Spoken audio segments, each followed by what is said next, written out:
G24 nations have accused Israel of drip-feeding Gaza aid and condemning horrifying killings there. On business news tonight, the National Bureau of Statistics releases Nigeria's much-awaited rebased GDP report. Says economy grew by 3.13% year-on-year in the first quarter of 2025. On sports, Super Falcons vow to dethrone cup holder South Africa as two of Africa's fiercest rivals prepare to square off in the Cup of Nations semi-finals this Tuesday. And from the nation's capital, Labour Party's Dati Baba made offers to resolve leadership crisis, urges unity ahead of 2027 elections.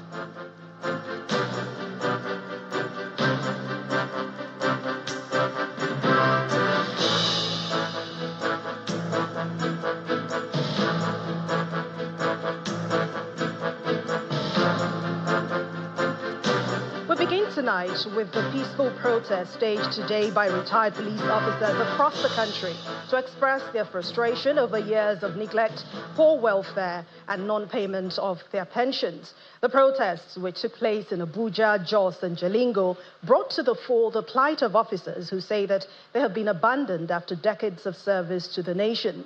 In Abuja, social activist and convener of the Revolution Now movement, Mr. Omoyele Sowore, joined the protest demanding for the scrapping of the controversial contributory pension scheme. Our correspondent Benny Ark reports.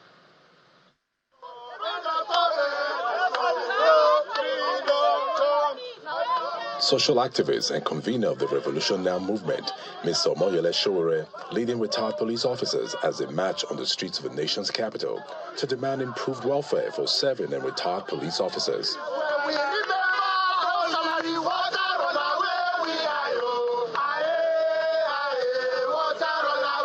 The protesters are barricaded from getting to force headquarters by some police officers. However, they remain resolute in their demand.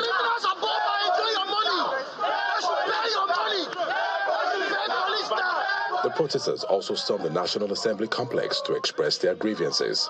Our concern is the well-being of these men, how they get their entitlements for those who are serving, and those who are retired, and those who are dead as well, whose family members have not been paid their entitlements. We are asking that there's no policeman in Nigeria that should not have a life insurance. There is no policeman in Nigeria that should earn less than 500,000 naira per month. Sure. The reason is that you cannot ask the police to be guarding a bank, and the bank manager is better paid than the police that is protecting the money. All this promising going on and done, the National Assembly, we have no more interest on them. We have lost confidence on them completely.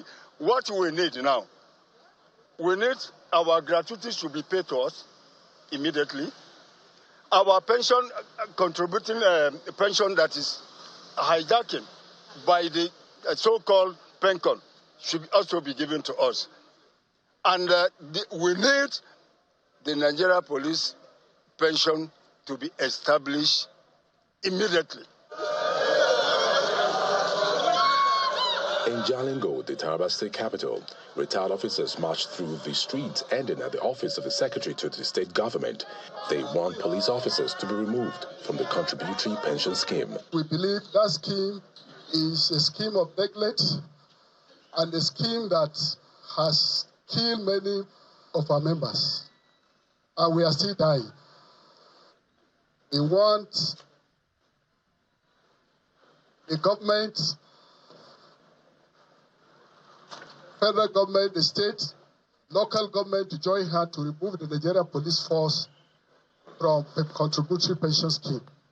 The protesters are received by the permanent secretary in the State Ministry of Home Affairs, who promised to forward their complaints to the relevant authorities. I want to assure you that this letter, we will take this letter to appropriate places so that your request will also be adhered to. In Jos, the Plateau State capital, the retired officers bear placards with inscriptions demanding justice, improved welfare, and prompt payment of their entitlements.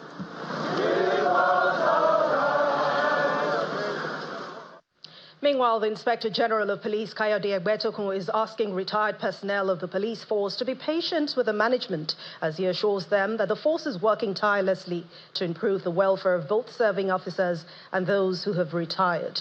Speaking in Abuja at a meeting with leaders of the retired personnel who staged a peaceful protest, Mr. Egbetokun says the force is already addressing the issues raised by them.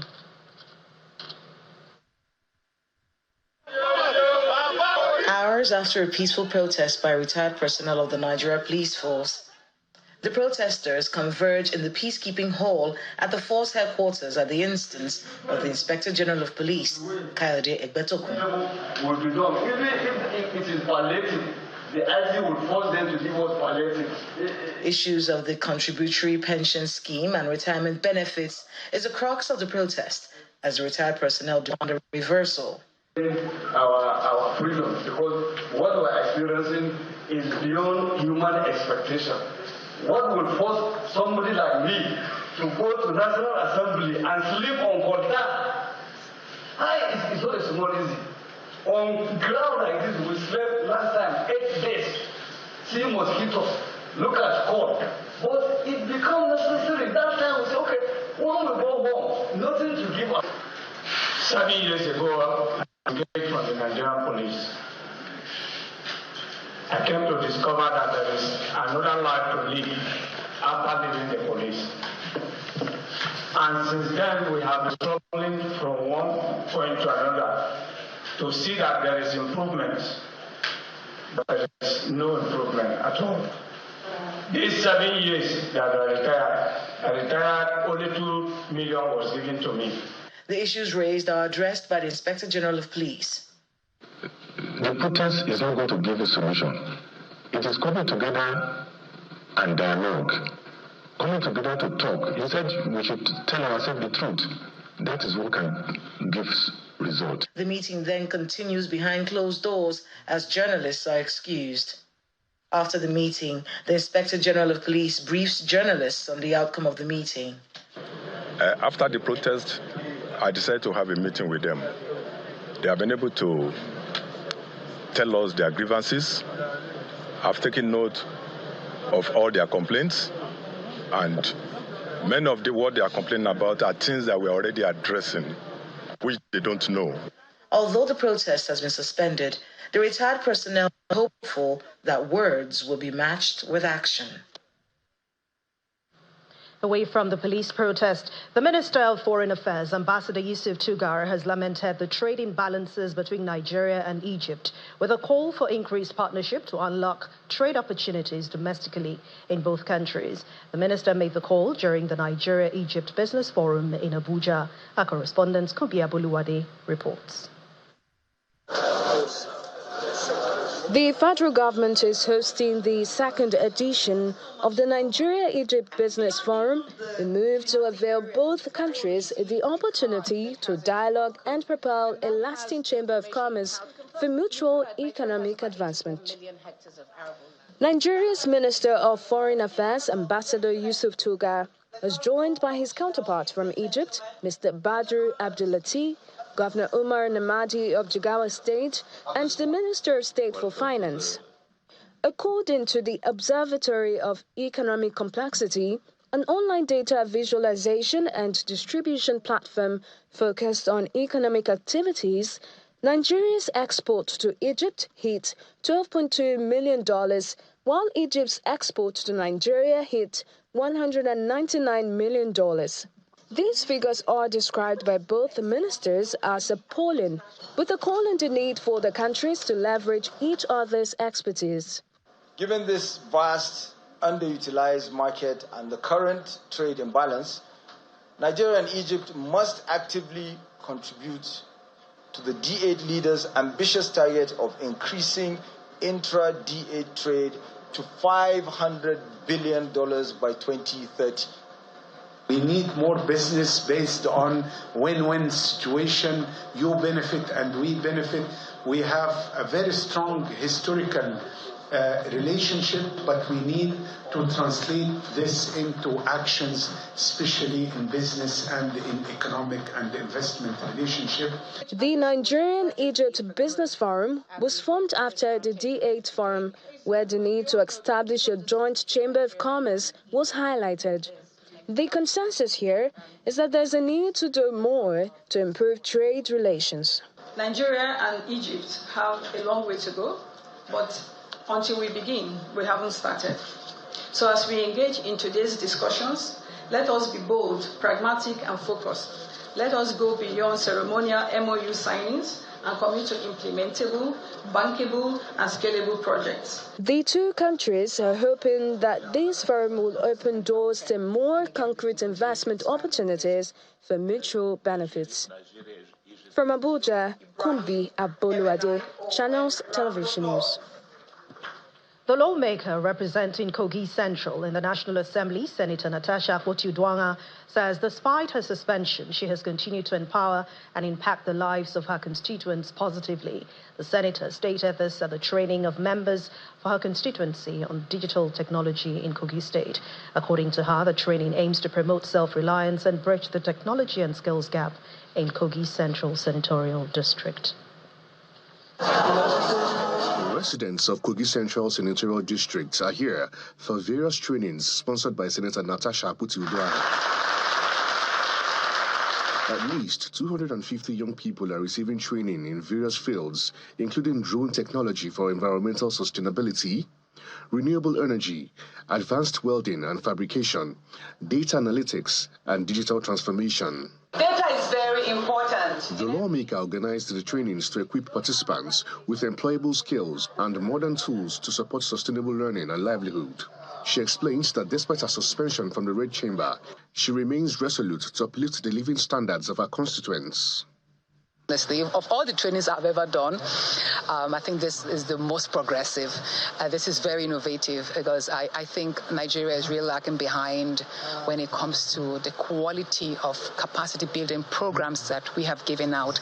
And I'm so proud and humbled that even though I face these challenges, I was never deterred with my ability to work and deliver the best of democratic dividends for the people of Kogi Central. And I really look forward to what we have done here to be replicated across Nigeria. It's possible. At least 250 youths participated in the various trainings, and each of them received a starter pack. Should we call more people? Is it okay now? Let me have the list. Thank you, ma'am. See, I shot the phone. We have said, we have taken how many topics today? How many topics? I think we're the only ones looking at here, please. Put it down. Very important that you put these tools. Some of the beneficiaries speak on the impact of the initiative. I believe it shows how patriotic she is, how bold she is, and we should have more leaders like she. Most people feel like, oh, it's storytelling because once in a while politicians make promises and they don't come true, but she has come true back to back for everything that she has said. So hopefully next time when she says something is happening, people will turn up more, especially the females. I just saw the thing online and I applied it. My name came out. That's how I got it. Now I use it to train other people too, so they will benefit it too from me. The lawmaker also distributed computers to about 700 students at the Abdulaziz Memorial College, Okene, in Kogi State. Daily Amoyeni, Channels Television News. In part two, after the break, Federal High Court rejects Yahya Bello's request to retrieve his seized international passport in Abuja. Please join us again. Welcome back. If you've just joined us, you're watching the news at 10 on Channels Television, broadcasting live from Lagos. A reminder of our main stories. National Assembly approves immediate 4% free on board customs charge, asks federal government to release a 50 billion naira customs fund. Foreign Minister Tugar decries Nigeria-Egypt trade imbalance, urges stronger bilateral ties to boost domestic trade opportunities. Retired police officers protest poor welfare, reject contributory pension scheme as IGP Egbetokun assures them that efforts are ongoing to address their concerns. The UK and 24 nations have accused Israel of drip feeding Gaza aid, condemn horrifying killings.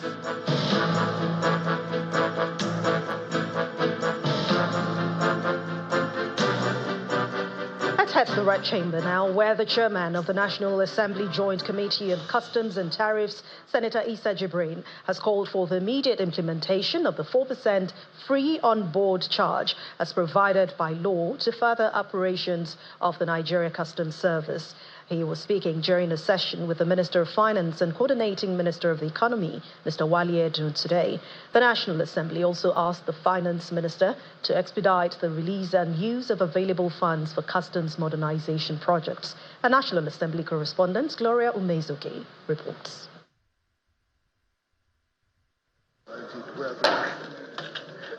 The Minister of Finance and Coordinating Minister of the Economy, the Comptroller General of Customs, appear before a joint committee on customs and tariffs over the abysmal performance of the capital component of the 2024 budget of the Nigeria Customs Service and a delay in project approvals.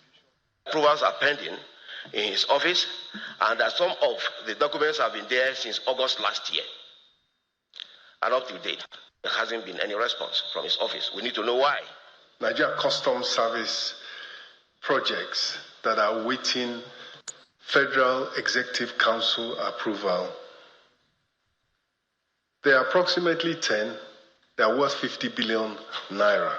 So I'm not sure how that would really move the needle. At an earlier meeting of the committee, where the finance minister was summoned to provide clarifications, the suspension of a 4% free on-board charge by the Customs Service and the continued charge was at the center of an intense debate, which the lawmakers demand explanations. We passed a resolution that Nigerian Customs Service should stop collection of 1% CISS and 7% cost of collection, as these collections are not backed by Act of Parliament. Nigeria Customs Service is going to drop what they are taking from government money, which is 7% cost of collection, and leave it to government for government to have more resources to use. While they go and collect, it is whatever they work, they will get. The Joint Committee subsequently adopted a resolution on the matter. The implementation of the 4% FOB is immediate, as has been resolved here today. Okay? We also want monthly report of the implementation of the 4% FOB. The finance minister also restated plans to implement a new policy to block leakages. We will soon implement one of the legacy projects of His Excellency Mr. President, and that is the National Single Window. It will take care of trade facilitation, it will take care of port community systems, and it will take care of leakages in revenue and provide speed and efficiency to international trade transactions that will further complement other measures. Finally, the status of rice is still that rice is not banned 100%. Importation of rice is only restricted. It is not allowed to be brought in through the land borders. The finance minister also raised concerns about a youth-led digital payments that escape the scrutiny of financial regulators, underscoring the need to bring such transactions into the formal financial system. From the National Assembly, Gloria Umezuki, Channels Television News. Let's head to the courts now, where Justice Emeka Nwite of the Federal High Court, Abuja, has turned down a request by the immediate past governor of Kogi State, Yahya Bello, seeking the release of his international passport, saying that the medical report attached to the application was not signed by its maker. Delivering ruling, Justice Nwite, however, held that contrary to the submission of the prosecution team, the application was not an abuse of court process. The defendants had applied for the release of his travel documents to enable him go to the United Kingdom for medical attention. The judge says counsel to the defendants argued that the applicant was a known hypertensive patient for about 15 years. Justice Nwite also stated that the fact that the court and the FCT High Court are courts of coordinate jurisdiction. The court, however, held that Exhibit B which was the medical report provided by the doctor, was not signed and as such lacked any legal efficacy. The court emphasized that an unsigned document carries no weight in law and is considered worthless. The judge further aligned with the arguments of the counsel on the defendants, ruling that the surety ought not to be included in the application. Justice Wite thereafter adjourned the case to October the 7th for continuation of trial.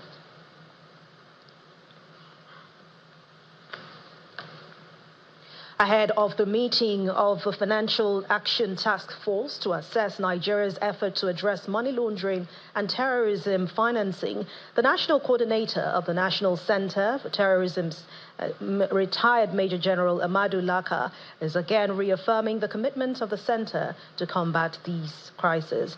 Well, speaking in Abuja, he says that the center remains committed to collaborating with the Nigerian Financial Intelligence Unit and other agencies to intercept illicit flow of funds being assessed by the terrorists. As you are aware, Nigeria has recorded commendable progress under the Financial Action Task Force International Cooperation Review Group Action Plan, particularly in the areas of technical compliance, operational effectiveness, and the multi-agency coordination. These efforts were recognized during our face-to-face engagement in Dar es Salaam in April 2025, following the presentation of Nigeria's 6th Progress Report. Ladies and gentlemen, allow me to quickly state here that the National Counterterrorism Center reaffirms a strong commitment to interagency cooperation in the fight against terrorism financing and other illicit financial flows. In line with our mandate, we continue to support the broader national objective of enhancing financial systems, integrity, and protecting national and regional security. Disrupting the financial lifeline that enables terrorist groups to plan, recruit, and operate is central to our counterterrorism efforts. This is why we remain firmly committed to this cause and continue to maintain a strong partnership with the NFIU and other relevant agencies. We continue the news at 10 now as we head over to our Abuja studios, where Terry Ikumi is standing by to bring us more stories. Over to you, Terry. Yeah. Well, thank you very much, Anne. The 2023 vice presidential candidate of the Labour Party, Mr. Yusuf Datiba Ahmed, has offered to resolve the leadership crisis in the party, saying the party must unite and plan for the 2027 elections. Mr. Baba Ahmed made a surprise appearance at a meeting of the National Executive Council led by Mr. Julius Abure in Abuja. While addressing the meeting, he acknowledged the division in the party and promised to hold talks with the two sides with a view to resolving their differences.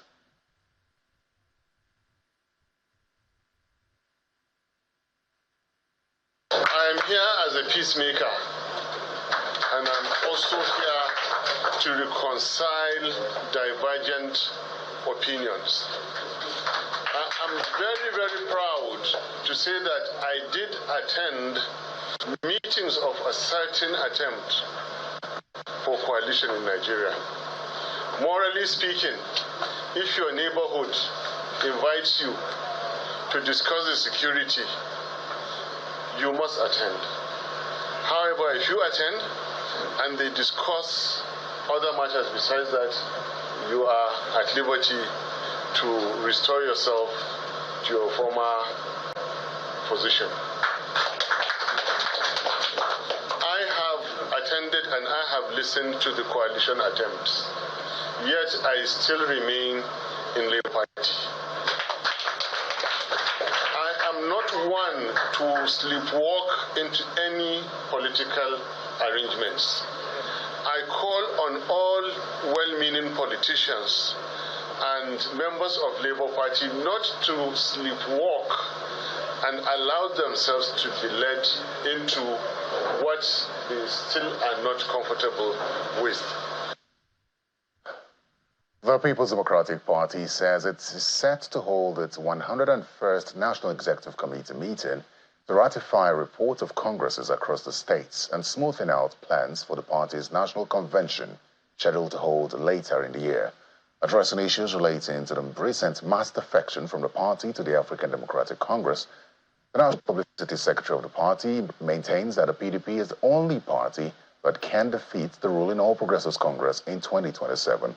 According to him, although the PDP recognizes the existence of the African Democratic Congress, it does not see it as a threat in 2027. This week, the 101 NEC meeting of our party will be holding, and it is scheduled for 23rd, 24th, and 25th, which is towards the end of the week. Of course, preceding that will be the Governors Forum meeting, the BB, relevant organs, ex-official members, national ex-official members of the party who are members of NEC. And of course, we'll be having interactions with our chairmen across the country, which are all activities lined up towards a successful NEC. We're focused, we're recalibrating, we're united, and we're working together and working towards having a very successful national convention. Is ADC a threat? ADC is a party. We recognize they exist, yes. We should. We won't take it for granted. But our focus is to focus on our party. The only party that can take out APC is the PDP. And the process has started. And that's why I said to you that we're recalibrating, we're working together, and in the weeks and months ahead, a lot of things will begin to unfold. Well, still ahead on the news at 10, National Bureau of Statistics releases Nigeria's much-awaited rebased GDP report. It says economy grew by 3.13% year-on-year in the first quarter of 2025. That's on Business News. Stay with us, please. Welcome back. The management of Boa Cement PLC, a leading cement manufacturing company right here in Nigeria, is promising shareholders a more robust return on investment at the end of the 2025 financial year as the company holds its annual general meeting in Abuja. The company closed the 2024 financial year with an impressive 73.9 billion naira profit after tax. Our shareholders also smiled home with 2 naira 18 kobo earnings per share, representing 15% increase over the previous year.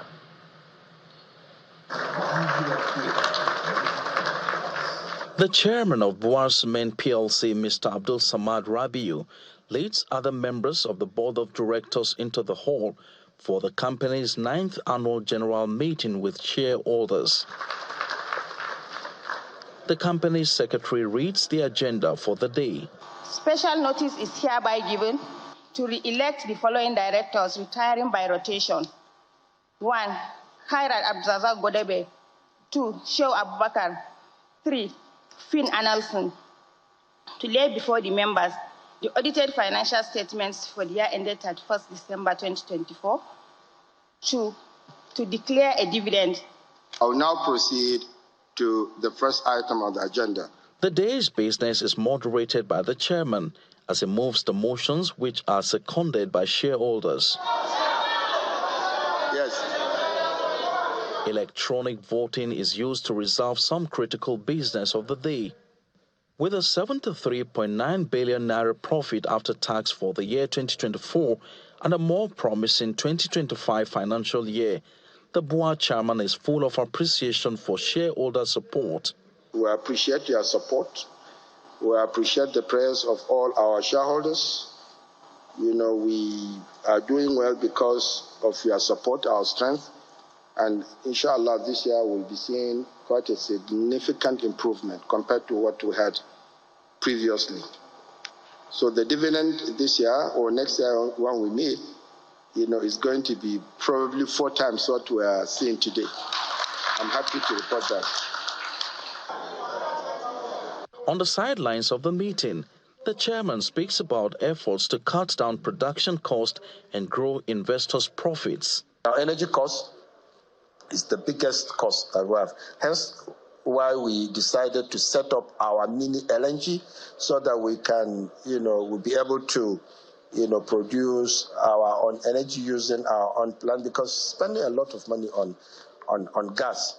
The annual general meeting is themed Beyond Limits to capture the scales of achievements and tell the story of a leading cement manufacturing company that is resilient, strategic, and prudent with its finances. And let's check out Nigeria's gross domestic product and, of course, other stories from the world of business. Dominic Iwewu is standing by.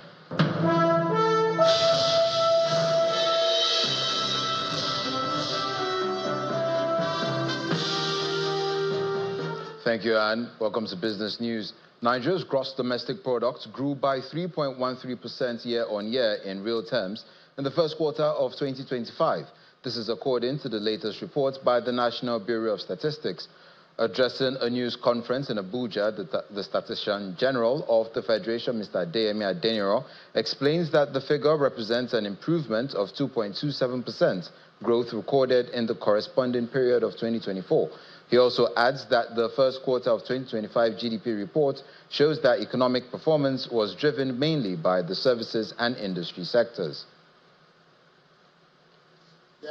After what is described by the National Bureau of Statistics as a rigorous exercise, the top management of the Bureau are making key findings on the rebased gross domestic product. The rebased GDP, according to the statistics body, reflects changes in the nation's economy over a period of time. Economies are dynamic. They change continually with innovation, with new technologies, which alter the production and consumption pattern of individuals, of households, of firms, and also of government. Given these changes, it is only right that the parameters that we use to estimate the size, the structure, and movement in the economy are updated periodically. The Statistician General explains that the nation's gross domestic product grew by 3.1% year-on-year in real terms in the first quarter of 2025. This growth rate is higher than the 2.3% recorded in the first quarter of 2024. Also, the statistical agency adds that the rebased statistics as at 2019 stood at 205 trillion naira, driven by crop production, trade, real estate, telecommunications, and the oil and gas sector. The performance of the GDP in Q1 of 2025 was driven mainly by the service sector, which recorded a growth rate of 4.33%. and contributed 57.5% to the aggregate GDP. The agriculture sector grew by 0.07% during the reference quarter, that's Q1, from the minus 1.79% recorded in the first quarter of 2024. The growth of the industry sector was 3.42% from 2.35% recorded in the first quarter of 2024. The figure for the rebased gross domestic product is out. The National Bureau of Statistics expects that the figures will help guide business owners, Nigerians, and government at all levels in economic planning and reforms. Sarah Chimogu, Channels Television News. We head to the stock markets, which maintained positive sentiments into a new week as the all-share index nears the 132,000 level. Willie Bong tells us more.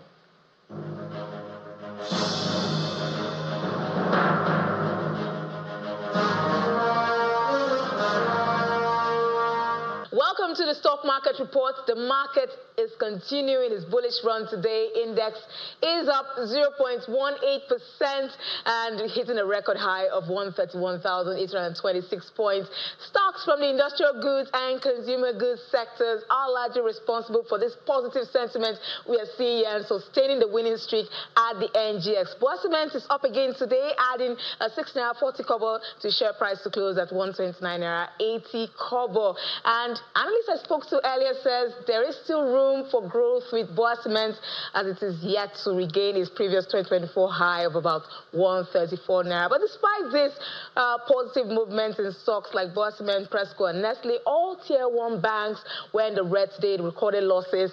We see FBN down 1.62%, UBA 0.43% down, GTCO, Access Holdings, Zenith, all in the red. But I'm thinking profit-taking is allowed at this point. Investors have made a lot of money. But with the CBN MPC rate decision meeting kicking off today, we'll wait and see how investors will react to that tomorrow. And those are the highlights. Will Ibang signing out.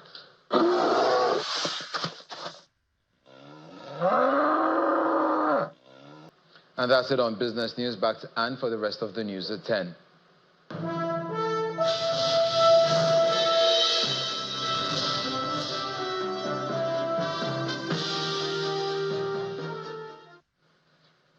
Thank you, Dominic.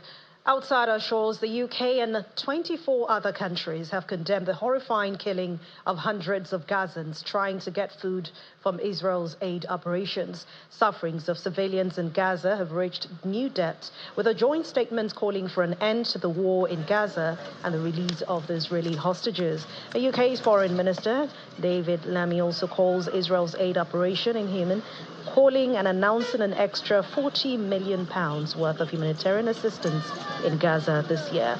Here's Simon Puse with more international news and around the world in 5. Good evening and welcome to the channel's studios here in London with your international news around the world in 5.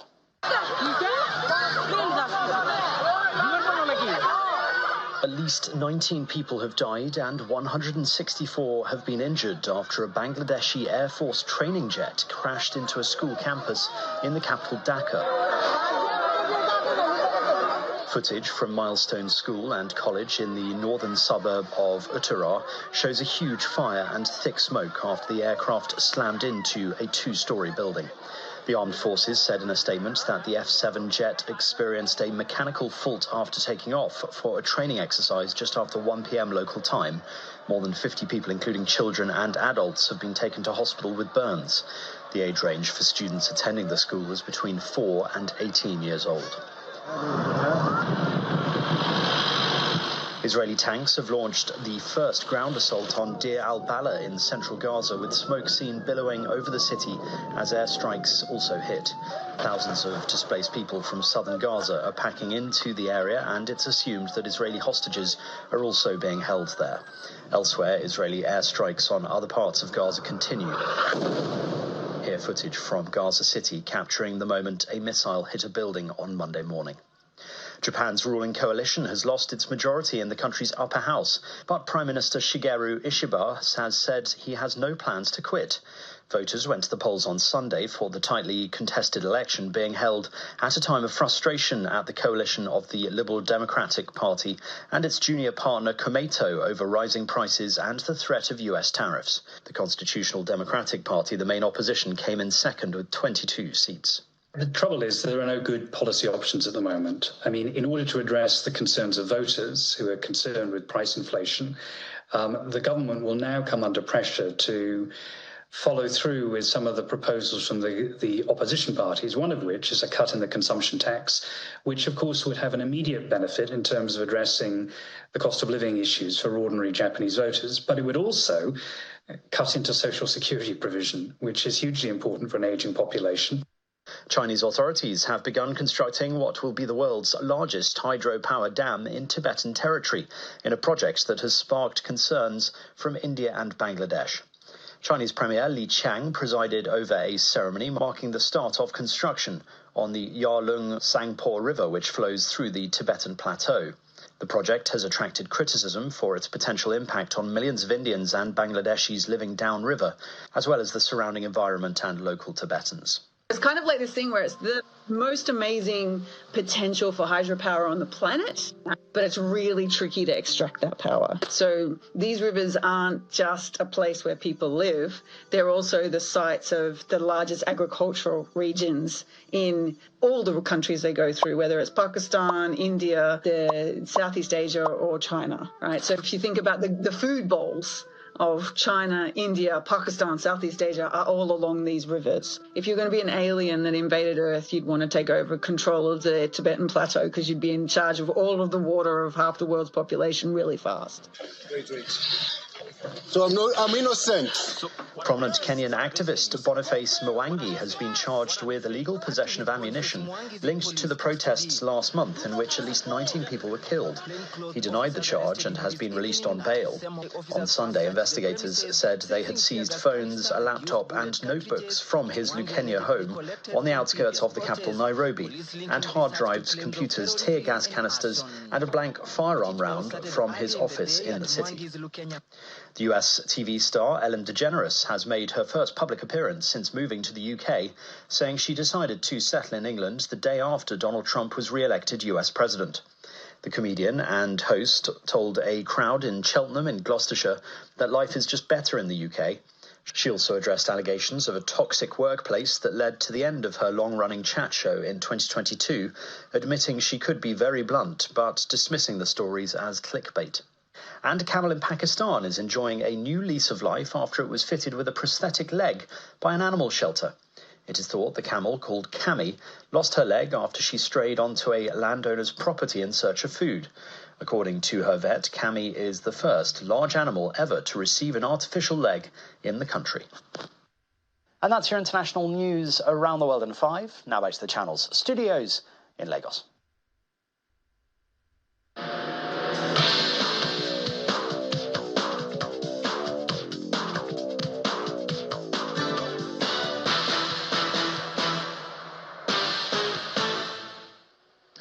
Many thanks indeed, Simon, and welcome to Sports News. With less than 24 hours to the crucial semi-final clash in the Women's Cup of Nations, the Super Falcons say they are determined to abort the title-retaining dreams of cup holders South Africa. In 10 previous meetings between both nations, Nigeria has been triumphant 6 times, with SA winning on 3 occasions. The only one that ended in a draw was the 2018 final, which Nigeria eventually won following the penalty shootout.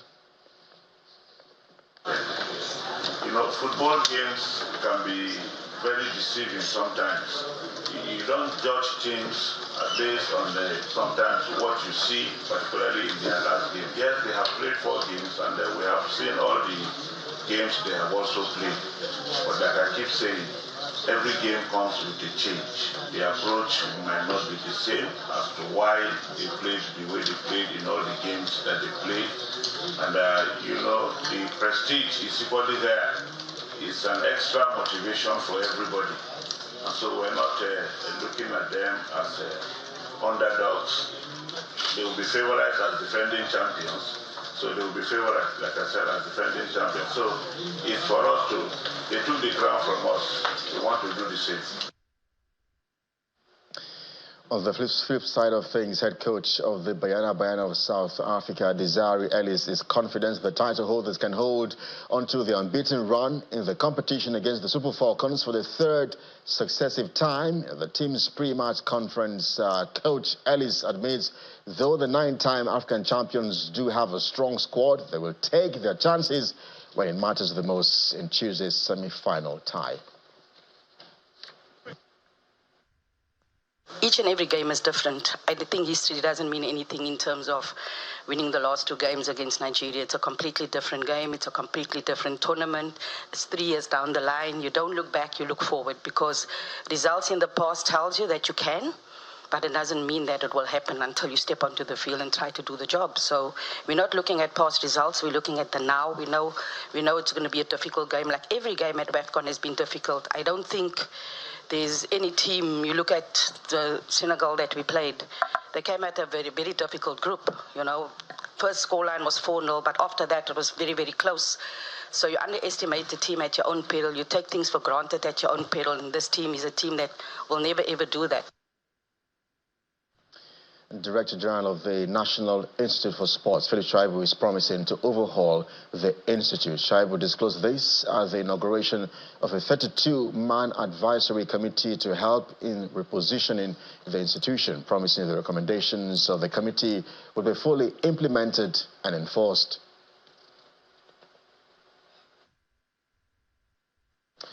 And that's your sports news. I'm Kelly Egiga. It's back to Anne.